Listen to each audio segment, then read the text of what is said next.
पेश है आपके सामने कक्षा 10वीं के अध्याय 3 के बारे में, जिसमें हम बताए थे धातु और अधातु को एक एक करके हम अगले वीडियो में पार्ट 1 में पढ़े थे, जिसका वीडियो के नीचे डिस्क्रिप्शन में लिंक दिया गया है। हम पार्ट 1 पढ़े थे जिसमें हम बताया कि धातु और अधातु को पहचानते कैसे है, आखिर कैसे जानते हैं ये धातु है, अधातु है। सभी मेटल को लेके हम देखते हैं, ठीक है। मेटल और नॉन मेटल में डिफरेंस बताते हैं। अब हम इस वीडियो में बात करेंगे कि आखिर मेटल रिएक्शन कैसे करता है, मतलब लोहे पे संक्षारण कैसे होने लगता है, या बहुत सारी चीज़ें रिएक्शन कैसे करते हैं, वो सब के बारे में बात करेंगे कि क्यों लोहा जल्दी से खराब हो जाता है, सोना चांदी नहीं खराब होता है। इस सब के एक एक करके कारण पढ़ेंगे। तो सबसे पहले हम धातुओं के रासायनिक गुणधर्म के बारे में जानेंगे कि धातु के रासायनिक गुणधर्म क्या होते हैं, ठीक है। वीडियो को बिना स्किप किए देखिएगा, एकदम अंतिम तक एकदम सिंपल भाषा में बताते रहेंगे। तो सबसे पहले हम लोग जानेंगे कि धातुओं के रासायनिक गुणधर्म क्या होते हैं। देखिए, धातु मुख्यतः मतलब देखेंगे कि 3 प्रकार से अभिक्रिया करेंगे। किससे किससे? वायु से, जल से तथा अम्ल से। इन तीनों से अभिक्रिया करा के हम देखेंगे कि हो क्या रहा है आखिर। तो सबसे पहले हम वायु के साथ अभिक्रिया कराएंगे। कोई भी अगर धातु ले रहे हैं, कोई भी मेटल ले रहे हैं, अगर वो ऑक्सीजन से रिएक्शन कर रहा है तो हो क्या रहा है, मतलब उत्पाद में क्या प्राप्त हो रहा है, इस बारे में हम जानेंगे। सबसे पहले हम देख रहे हैं कि यहाँ अगर धातु अगर वायु से क्रिया कर रहा है, मतलब कि धातु अगर ऑक्सीजन से, वायु कहने का मतलब कि ऑक्सीजन, धातु अगर ऑक्सीजन से क्रिया कर रहा है तो क्या बना रहा है? धातु ऑक्साइड बना रहा है। मतलब ऑक्सीजन उससे आगे जोड़ रहा है, धातु और ऑक्साइड, जो धातु का नाम है वो, और ऑक्सीजन के जो ऑक्सीजन जाके जुड़ जा रहा है तो ऑक्सीजन, ठीक है। तो धातु जब ऑक्सीजन से, जो कोई भी हम धातु ले सकते हैं, बहुत सारे उदाहरण हम बताए थे, उसमें से कोई भी एल्युमिनियम, मैग्नीशियम, कॉपर, ये सब ले लीजिए, कोई भी धातु, और उसके साथ ऑक्सीजन के अगर हम अभिक्रिया करा रहे हैं तो उत्पाद में हमें क्या प्राप्त होता है? धातु ऑक्साइड। तो इस तरह से हम जानेंगे कि धातु के ऑक्सीजन से अभिक्रिया कराने पर हमें क्या प्राप्त होता है? धातु ऑक्साइड। जैसे कि उदाहरण लिख सकते हैं कि कॉपर की अभिक्रिया अगर हम ऑक्सीजन से करा रहे हैं तो कॉपर ऑक्साइड, एल्युमिनियम की अभिक्रिया तो एल्युमिनियम ऑक्साइड, मैग्नीशियम की अभिक्रिया तो मैग्नीशियम ऑक्साइड। अब इस बात पे अगर हम देखें तो अब आगे हम बहुत सारे अगर देखें धातु को तो अलग अलग तरह से अभिक्रिया करते हैं। कोई अभिक्रिया करता है, कोई नहीं करता है, तो कोई बहुत सारी कंडीशन होती है। इन कंडीशन को पढ़ेंगे। धातु समझ में आया कि धातु जब ऑक्सीजन से अभिक्रिया करेंगे तो क्या बनाएंगे? धातु ऑक्साइड। अब हम जानेंगे कि धातु अलग अलग तरह से अभिक्रिया कैसे करते हैं। जैसे कि ये 4-5 धातु हैं, एल्युमिनियम, मैग्नीशियम, जिंक तथा लेड। लेड मतलब सीसा, जो पीबी, ठीक है। इन सभी को अगर देखेंगे तो ये वायु से धीरे धीरे अभिक्रिया करती है। मतलब कि वायु ऑक्सीजन के संपर्क में रहने के बाद भी इसमें धीरे धीरे परिवर्तन होता है, तो धातु पर ऑक्साइड की परत चढ़ जाती है। अगर बहुत साल देखें कि अगर एल्युमिनियम होता है, मैग्नीशियम, जिंक, ये सब होते हैं जो सीसा से होते हैं, देखते हैं बहुत सालों वर्षों बाद खराब होते हैं। ऐसा क्यों होता है? कि वो धीरे धीरे ऑक्सीजन के संपर्क में आने के बाद भी धीरे धीरे रिएक्शन करते हैं। इसीलिए हम इसको अलग ही तरफ से पढ़ते हैं कि वायु से यह धीरे धीरे अभिक्रिया करती है, जिससे कि धातु के ऑक्साइड की परत चढ़ जाती है। मतलब जब ऑक्सीजन से ज्यादा दिन संपर्क में रहता है तो उस पर एक परत चढ़ जाती है, उसे हम कहते हैं वायु की परत चढ़ जाती है, ठीक है। ये हमारा है सोडियम और पोटेशियम। सोडियम और पोटेशियम क्या होती है? वायु के संपर्क में आते ही आग लग जाती है। देखें आप अगर गाँव में गए होंगे तो सोखा होगा जो होते हैं, वो क्या करते हैं? ऐसे बढ़िया इसके एकदम पानी में थोड़ी सी फेंक देते हैं। आपको क्या मतलब पागल बनाते हैं, वो पागल बनाते हैं। वो क्या होता है कि सोडियम, पोटेशियम ऐसा कुछ ले लेते हैं और उसको जब पानी में डालते हैं ना तो आग पकड़ लेता है। जब ऑक्सीजन के संपर्क में आता है तो आग पकड़ने लगता है, ज्वाला होने लगता है। पानी में आग लगा दूंगा वाला गाना सुने ना, बस वही वाला है। बस सोडियम और पोटेशियम, इसको अगर आग ना लगने से बचाने के लिए, अगर हम सोडियम देखिए पनीर शेप का जो होता है, पनीर जैसा आप देख रहे हैं वैसा ही होता है, ठीक है। तो सोडियम को आग ना लगने के बचाने के लिए हम केरोसिन मतलब मिट्टी के तेल में भिगो के रखते हैं, जिससे क्या होता है कि वायु के संपर्क में आने से बचा रहता है और आग लगने से बची रहती है। सोडियम बहुत खतरनाक चीज होता है, ये बहुत महंगा मिलता है ना। उसके आगे है हमारा कॉपर। देखिए, एल्युमिनियम, मैग्नीशियम, जिंक और लेड क्या होता है कि ये धीरे धीरे अभिक्रिया करती है। साथ ही में सोडियम और पोटेशियम जो है बहुत ही, मान लीजिए कि जब वायु के संपर्क में आती है, मतलब खुले आसमानों के बीच में आता है तो अपना प्रकोप दिखाने लगता है, ठीक है। तो ये क्या होता है कि इसे हम लोग अंदर ही रखते हैं, मिट्टी के तेल में रखते हैं, जो कि इसका प्रकोप ना दिख पाए। और तीसरे नंबर आती है कापर। कापर जो होता है, अगर कापर को वायु के संपर्क में रखते हैं तो कापर की परत चढ़ जाती है। अगर कापर की तार और देखे होंगे पंखे उनके में अक्सर प्रयोग किए जाते हैं, तो वो क्या होता है कि बहुत दिन अगर वायु के संपर्क में रहते तो ब्लैक सा हो जाता है। तो वो क्या हो रहा है कि ऑक्साइड की काली परत चढ़ जाती है कॉपर के ऊपर, ठीक है। ये कॉपर के ऊपर ऑक्साइड की काली परत चढ़ जाती है, ठीक है, वायु की जब उपस्थिति मतलब वायु के संपर्क में जब आता है। तो यहाँ भी वायु है, जहाँ आप हैं वहाँ भी वायु है। तो वायु के संपर्क में अगर इन सभी मेटल की हम देखें, वायु के संपर्क में अगर इन सभी मेटल को हम देखें तो क्या होता है कि वायु की उपस्थिति में अगर कॉपर को रखें तो काले रंग की परत चढ़ जाती है। वही हम आगे बात करेंगे आयरन के बारे में। आयरन मतलब लोहा के बारे में। लोहा अक्सर आप लोग उदाहरण के तौर में देखे होंगे, लोहा आपके आसपास में भी देखे होंगे। लोहा के बारे में तो कोई कंफ्यूजन ही नहीं रहना चाहिए कि वायु के गर्म करने पर ये क्या होता है, कोई अभिक्रिया नहीं करता। लोहा को गर्म करते हैं तो क्या करता है, कोई अभिक्रिया नहीं करता, बहुत ज्यादा टेम्परेचर देने पड़ते तब अभिक्रिया करता है।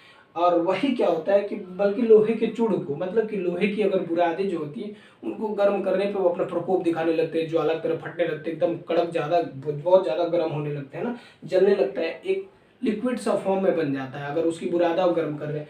अगर ले लिया हम लोहे की रड, ज्यादा टेम्परेचर देते हैं तब थोड़ी लिक्विड फॉर्म में आते हैं। अगर वही हम लोहे की चूड़ को गर्म करते हैं तो बहुत ज्यादा ऑक्सीजन की उपस्थिति में बहुत ज्यादा गर्म होने लगते हैं, ठीक है। और लास्ट में हम बात करेंगे चांदी और सोने की। तो चांदी और सोने की अभिक्रिया क्या होती है कि ऑक्सीजन के संपर्क में वो अभिक्रिया नहीं करते। अगर ऑक्सीजन के संपर्क में अभिक्रिया करते हैं तो चांदी और सोना उतनी कीमती नहीं होती, क्योंकि वो कुछ दिन बाद खराब हो जाती। इसलिए क्या होता है कि बहुत दिन तक वो उपयोगी सा और कीमती बना रहता है। क्यों? क्योंकि वो शुद्ध फॉर्म में पाया जाता है, ठीक है। मतलब चांदी और जो सोना है हमारा एयू और अर्जेंटिनम, ये इसका लैटिन भाषा नाम है। चांदी और जो सोना है वो क्या होता है कि वायु के संपर्क में आने पे भी कोई रिएक्शन नहीं करता, इसलिए बहुत ज्यादा चमकदार और सेफली बचा रहता है। ये एक हमारा बहुत सारी एग्जाम में पूछी जाती है कि उभयधर्मी ऑक्साइड क्या होता है। उभयधर्मी ऑक्साइड क्या होता है? उभयधर्मी मतलब दोनों, ऐसा समझ में आ रहा है ना, उभयधर्मी ऑक्साइड ऐसे ऑक्साइड होते हैं, ऐसे धातु ऑक्साइड होते हैं। ये कोई भी अगर हम ऑक्सीजन से अभिक्रिया करा के धातु की, कोई भी ऑक्सीजन से अभिक्रिया करके धातु ऑक्साइड बना रहे हैं तो ये ऐसे धातु ऑक्साइड होते हैं जो अम्ल ले या क्षार ले, मतलब एसिड ले या बेस ले। एसिड बेस भी हम समझाएं, इसके पिछले वाले चैप्टर में हम पढ़ाए थे, जाके हमारे वीडियो के डिस्क्रिप्शन में लिंक दिया गया, या हमारे वीडियो के चैनल को खोल के आप प्लेलिस्ट में जाके देख सकते हैं। अम्ल, क्षार और लवण, उसमें हम एकदम बहुत अच्छे से पीएच मान सब कुछ बताए गए हैं, ठीक है। तो वो क्या होता है, उभयधर्मी ऑक्साइड वे धातु ऑक्साइड जो अम्ल तथा क्षार दोनों से विक्रिया करते हैं तथा साथ ही साथ क्या बनाते हैं, लवण तथा जल बनाते हैं। देखिए कोई भी अगर धातु ऑक्साइड है अम्ल से विक्रिया करे या क्षार से विक्रिया करे तो लवण और जल बनाएगा। ऐसा तो रिएक्शन बताए थे पिछले वीडियो में, लेकिन यहाँ भी हम बताते हैं कि वो जो धातु ऑक्साइड है, मान लीजिए कि ये हमारा Al2O3, यही धातु ले लीजिए या कोई भी धातु ले लीजिए, अगर उसके अम्ल या क्षार से विक्रिया करा रहे हैं तो क्या होता है कि अम्ल क्षार से विक्रिया कर लवण बनाते हैं, साथ ही साथ जल बनाते हैं, लवण बनाते हैं साथ ही साथ जल बनाते हैं, ठीक है। अब हम बात करेंगे कि अगर हम कोई भी धातु ले रहे हैं और उसकी जल के साथ अभिक्रिया करा रहे हैं तो उसका रूप कैसा रह जाए। तो एक बार स्क्रीनशॉट लीजिए, तब हम बताते हैं आपको कि जल के साथ अभिक्रिया करने पे इसका इफेक्ट क्या होता है। चलिए अब हम लोग जानेंगे कि धातुओं की रासायनिक अभिक्रिया। पहले हम बताया वायु से, अब पढ़ेंगे जल से कि जल के साथ धातु कैसे अभिक्रिया करते हैं। तो सबसे पहले देखिए, जब जल के संपर्क में आता है, मतलब किसी भी धातु पे अगर हम पानी छिड़कते हैं या पानी में ही रखते हैं उस धातु को, तो क्या होगा, धातु ऑक्साइड या हाइड्रोक्साइड बनाएगा। धातु ऑक्साइड के साथ साथ वो हाइड्रोक्साइड बनाएगा। देखिए जल में क्या क्या होते हैं, जो H2O होता है, H2O अगर बॉन्ड में टूटता है तो H प्लस और OH माइनस में टूटता है, मतलब ये हाइड्रोक्साइड और ये हाइड्रोजन प्लस। हाँ, तो ये क्या होगा कि आयनों में विभक्त हो जाता है। तो जब हम किसी भी धातु को ले लें, सोडियम, कैल्शियम, आयरन, कोई भी धातु ले लें, उसके साथ जल की अभिक्रिया कराते हैं तो सोडियम हाइड्रोक्साइड, कैल्शियम हाइड्रोक्साइड तथा आयरन ऑक्साइड बनते हैं, ठीक है। और साथ ही साथ क्या होता है कि हाइड्रोजन जो गैस है, हाइड्रोजन गैस निर्मुक्त होती है, मतलब बाहर निकलने लगती है, वो गैस निकलने लगती है। अगर हम जल में डाल रहे हैं किसी भी धातु को या उस पर जल छिड़क रहे हैं तो साथ ही साथ हाइड्रोजन गैस निकलेंगे और ये हमारा धातु हाइड्रोक्साइड बनाएगा। तो धातु के अगर जल की साथ अभिक्रिया हो रही है तो क्या बनेगा, धातु जल प्लस हाइड्रोक्साइड, धातु हाइड्रोक्साइड बनेगा, ठीक है। इसमें भी अलग अलग तरह से मेटल जो होते हैं अलग अलग अभिक्रिया करते हैं जल के साथ। तो जो हमारा सोडियम और पोटेशियम और कैल्शियम होता है वो क्या करता है, ठंडे पानी के साथ ही रिएक्शन कर पाता है। बाकी और किसी जैसे गर्म पानी दे दे या जलवाष्प दे दे, मतलब भाप दे दे, तो उस तरह से अभिक्रिया नहीं करता है। ये क्या करता है कि सोडियम, पोटेशियम और कैल्शियम जो होता है ठंडे पानी के साथ अभिक्रिया करते हैं। जैसे देखते हैं कि अगर गर्मी ठंडी के दिनों में अगर आप नहाते हैं तो क्या होता है कि नाक नाक ठंडे पानी से अभिक्रिया कर लेते हैं और आपको सर्दी बढ़ जाती है। तो इस तरह से आप याद कर सकते हैं कि नाक मतलब सोडियम, पोटेशियम और कैल्शियम, नाक ठंडे पानी से अभिक्रिया करके सर्दी पकड़ा देता है। तो क्या होता है कि सोडियम, पोटेशियम और कैल्शियम है ठंडे पानी से रिएक्शन करती है। ये ट्रिक है, ये ना कि हाँ नाक ये सब अभिक्रिया करती है तो आपको वो होता है सर्दी होता है, ऐसा नहीं है। इस तरह से आप याद कर सकते हैं कि सोडियम, पोटेशियम और कैल्शियम ठंडे पानी से रिएक्शन करते हैं, बाकी और किसी चीज से नहीं ना। और जो हमारा मैग्नीशियम जो धातु है वो गर्म जल के साथ अभिक्रिया करता है। अगर ठंडे जल दे रहे हैं या जलवाष्प दे रहे हैं तो उस तरह से वो अभिक्रिया नहीं करेगा, कोई भी रिएक्शन नहीं होगा। अगर हमको गर्म जल के साथ अगर अभिक्रिया करा रहे हैं तो वो रिएक्शन करते हैं, ठीक है। और एल्युमिनियम, आयरन और जिंक है तो वो क्या होता है जलवाष्प के साथ अभिक्रिया करते हैं। जलवाष्प मतलब कि अगर देखते हैं कि आपको वो पानी उन्हें गर्म करते हैं, उसके ऊपर जो पतीली रखी रहती है या उसकी वो जो जलवाष्प होती है पतीली के ऊपर, अगर पतीली को कुछ देर बाद हटाते हैं तो जो जल की बूंदें पड़ी रहती है वही क्या होती है, जलवाष्प होती है। या आप महसूस किए होंगे किसी भी अगर परत में रखा हो, अगर पानी उबल रहा हो तो थोड़ा सा ऊपर हाथ लगाने पे इस पे पानी की बूंद इकट्ठे होती है या बहुत ज्यादा गर्म लगता है, वो होता है हमारा जलवाष्प। तो एल्युमिनियम, आयरन और जिंक क्या होता है, जलवाष्प के साथ अभिक्रिया करते हैं। अगर उसको गर्म जल दे रहे हैं या हम ठंडे पानी दे रहे हैं तो वो थोड़ा भी रिएक्शन नहीं करते हैं। इस तरह से वो किससे अभिक्रिया करते हैं, जलवाष्प के साथ अभिक्रिया करते हैं। अब वही अगर हम बात करें चांदी, सोना, कॉपर तथा आयरन, लेड की, ठीक है, चांदी की बात कर ले, कॉपर की बात कर ले, सोना की बात कर ले, लेड, सीसा की बात कर ले, तो ये जल के साथ अभिक्रिया नहीं करते। अगर जल के साथ अभिक्रिया करते तो वो क्या होता, अगर हम सीसा को पोंछते पानी के द्वारा तो क्या होता कि वो बेकार होने लगता है या कोई ना कोई रिएक्शन होता। तो क्या होता है कि अगर हम सोना, चांदी, कॉपर या लेड की बात करें मतलब सीसा की, तो वो क्या होता है कि जल के साथ अभिक्रिया नहीं करते हैं। अगर ऐसा करते तो आपके रखे हुए घर में सोना, चांदी या मतलब कॉपर, सीसा सब बेकार पड़े रहते। क्यों? क्योंकि वो जल के साथ अभिक्रिया कर लेते। साथ ही साथ कैल्शियम जो मैग्नीशियम होता है अभिक्रिया के दौरान जल की सतह पर आ जाता है। ये क्यों होता है? आखिर ऐसा कैल्शियम और मैग्नीशियम के साथ ही क्यों होता है? ये तो अन्याय है। नहीं, ये अन्याय नहीं है। जब हम किसी जल को गर्म या पतीली मतलब जल के संपर्क में लाते हैं कैल्शियम और मैग्नीशियम, तो अभी हम बताएं आपको कि अगर कोई भी धातु अभिक्रिया कर रहा है जल के साथ तो साथ ही साथ हाइड्रोजन गैस निर्मुक्त होते हैं। मतलब कोई भी रिएक्शन होगा उसके साथ हाइड्रोजन गैस बाहर निकलेंगे, मतलब महक निकलेगी, गैस बाहर निकलेगी हाइड्रोजन की। तो हाइड्रोजन गैस अगर कैल्शियम मैग्नीशियम के दौरान जब अभिक्रिया कर रही है जल से तो हाइड्रोजन गैस बाहर निकलती है। उसके दौरान क्या होता है, कैल्शियम और मैग्नीशियम हाइड्रोजन गैस से चिपक जाते हैं, इसलिए वो जल की सतह पर आ जाते हैं। समझ में आया आपको? कैल्शियम और मैग्नीशियम क्यों जल की सतह पर आ जाते हैं? क्यों? क्योंकि हाइड्रोजन गैस उसमें से निर्मुक्त होता है और हाइड्रोजन गैस से कैल्शियम और मैग्नीशियम चिपक जाते हैं। ठीक है, अब हम बात करेंगे कि आखिर कैसे धातु अम्ल के साथ अभिक्रिया करती है। ठीक है, अब इतने में कोई कंफ्यूजन है तो नीचे कमेंट बॉक्स में कमेंट करके बताइए। अब हम बात करेंगे धातु के रासायनिक गुणधर्म में अम्ल के साथ धातु कैसा व्यवहार करती है। तो एक स्क्रीनशॉट लीजिए, बताते हैं हम आपको अम्ल के साथ अभिक्रिया के बारे में।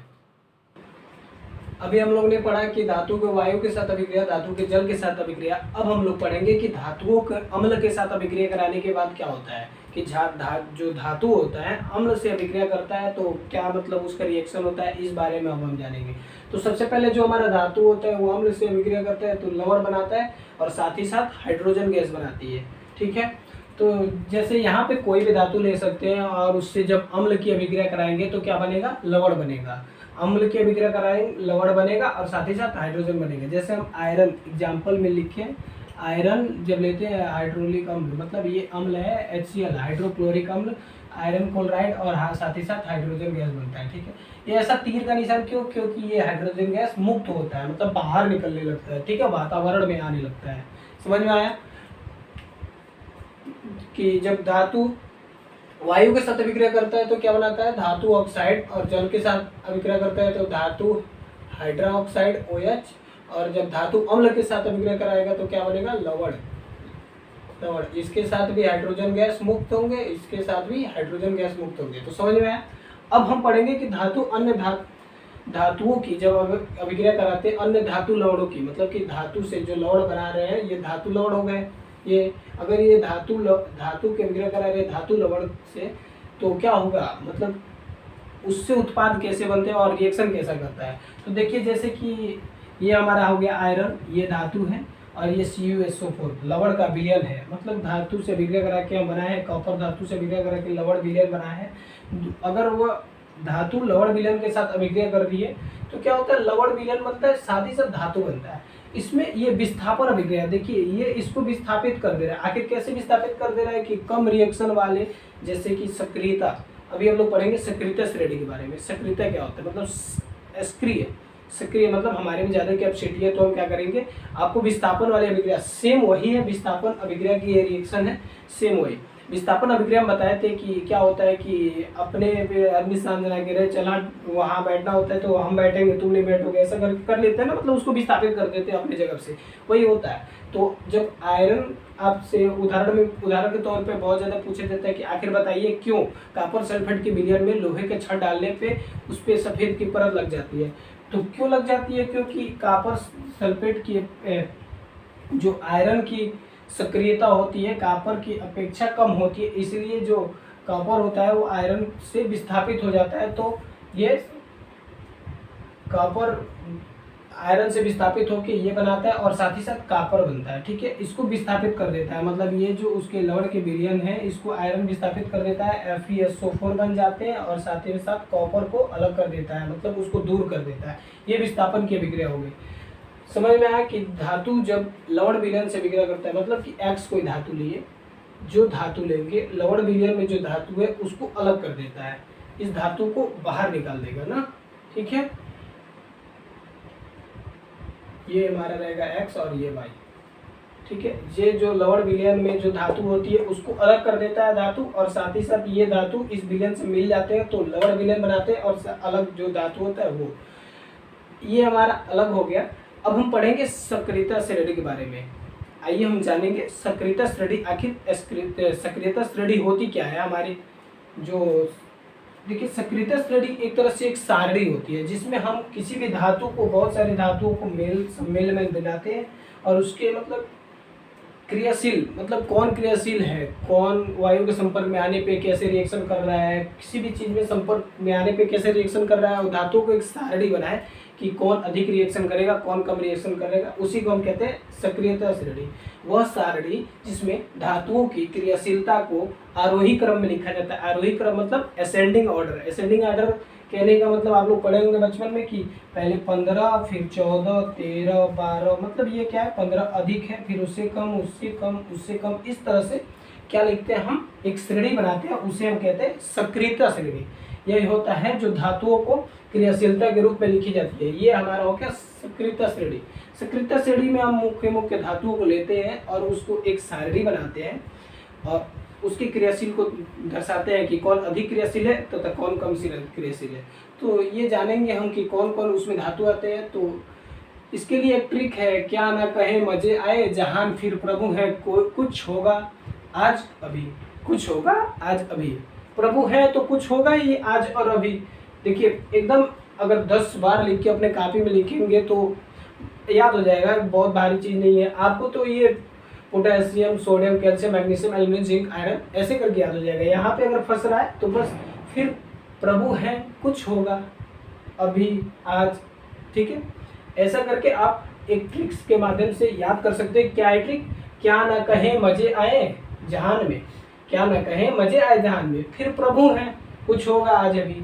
क्या है हमारा, potassium, sodium, calcium, magnesium, aluminium, zinc, iron, lead, hydrogen, copper, पारा, सिल्वर, गोल्ड। मतलब सिल्वर गोल्ड मतलब चांदी, पारा, और चांदी, पारा, सोना, ये क्या होता है, कम क्रियाशील होते हैं, वायु के संपर्क में रखने पे कम क्रियाशील करते हैं। और यही अगर हम पोटेशियम, सोडियम को रख दें, देखिए हम बताए थे आपको कि इन दोनों को अगर वायु के संपर्क में आते हैं तो अधिक क्रियाशील होने के कारण क्या होता है कि ये प्रज्वलन करते हैं, मतलब कि आग उत्पन्न करने लगते हैं वायु के संपर्क में आने से। ये क्या होते हैं, अधिक क्रियाशील होने के कारण। और यही मध्यम क्रियाशील होते हैं, ना कि अधिक ज़्यादा अधिक क्रियाशील होते हैं और ना ही बहुत कम क्रियाशील होते हैं, ये मध्यम क्रियाशील होते हैं। तो ये रहा हमारा सक्रियता श्रेणी की आसान ट्रिक याद करने के लिए कि potassium, sodium, calcium, magnesium, aluminium, zinc, iron, और आयरन, लेड यहाँ फंसता है आपको, तो बस इस 3 को याद रखेंगे, ये एकदम रट्टे मारेंगे याद हो जाएगा। और आपको रट्टा नहीं मारना, अपने कॉपी पे 10 बार लिखना है। देखिए संघर्ष में आदमी अकेला होता है, लेकिन दुनिया में संघर्ष में आदमी अकेला होता है, लेकिन सफलता में उस दुनिया उसके साथ होती है। तो आप एकदम संघर्ष को अपने जारी रखिए। अब हम बहुत ज़्यादा बड़ा वीडियो नहीं बनाएंगे, क्या होता है कि आपके टाइम ज़्यादा स्पेंड होते हैं, तो छोटे छोटे वीडियो में करके हम पूरे चैप्टर को पढ़ेंगे। तो इसके अगले वाले पार्ट में हम इसके आगे वाले चैप्टर को सॉल्व करेंगे। तब तक के लिए इतने को अपने नोट्स में उतारिए और मिलते हैं अगले वीडियो में। तब तक के लिए धन्यवाद, और लाइक शेयर सब्सक्राइब करिए। अगर आपको अच्छा लगा हो तो नीचे जरूर कमेंट बॉक्स में बताएं। मिलते हैं अगले वीडियो में।